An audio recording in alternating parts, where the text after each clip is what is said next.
കോഴിക്കോട്ട് കത്തികാട്ടി ഹോട്ടൽ മുറിയിൽ മോഷണം നടത്തിയ 2 പേർ കൂടി പിടിയിൽ. മുഹമ്മദ് നഹാസ്, മുഹമ്മദ് നിഹാൽ എന്നിവരാണ് പിടിയിലായത്. 17,000 രൂപയും മൊബൈൽ ഫോണും കവർന്ന കേസിലാണ് അറസ്റ്റ്. അഞ്ജന സുകുമാരനുണ്ട് വിവരങ്ങളുമായി. അഞ്ജന, പ്രതികളെ എവിടെ നിന്നാണ് പിടികൂടിയത്? ഇവർ ഏത് തരത്തിൽ ഈ പിടിച്ചുപറി നടത്തുകയായിരുന്നു? പോലീസ് പറയുന്നത് എന്താണ്? ഈ സംഭവം ഉണ്ടായത് കഴിഞ്ഞ ആഴ്ചയാണ്. കോഴിക്കോട് റെയിൽവേ സ്റ്റേഷനോട് ചേർന്നുള്ള ഒരു ഹോട്ടലിലായിരുന്നു സംഭവം. അവിടെ ഉണ്ടായിരുന്ന ഹോട്ടൽ റൂം എടുത്തുന്ന ഒരു യുവാവിനെ കത്തി കാണിച്ച് അദ്ദേഹത്തിൽ നിന്ന് ഫോണും പണവും ഇവർ മോഷണം നടത്തുകയായിരുന്നു. അതായത് പിടിച്ച് പറിച്ചെടുക്കുകയായിരുന്നു എന്ന് തന്നെ പറയാം. 4 പേരടങ്ങുന്ന ഒരു സംഘമായിരുന്നു ഇവരുടേത്.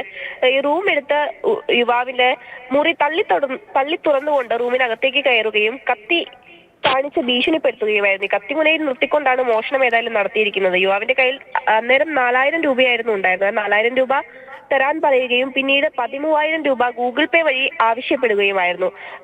ഭീഷണിക്ക് വഴങ്ങിയ യുവാവ് പണം കൊടുക്കുകയും ചെയ്തിട്ടുണ്ട്. ഏതായാലും കൊണ്ടോട്ടി സ്വദേശിയായ യുവാവ് നൽകിയ പരാതിയിലാണ് ഇപ്പോൾ 2 പേരെ കൂടെ പോലീസ് പിടിച്ചിരിക്കുന്നത്. നേരത്തെ തന്നെ ഈ കേസുമായി ബന്ധപ്പെട്ട് 2 പേരെ പോലീസ് അറസ്റ്റ് ചെയ്തിരുന്നു.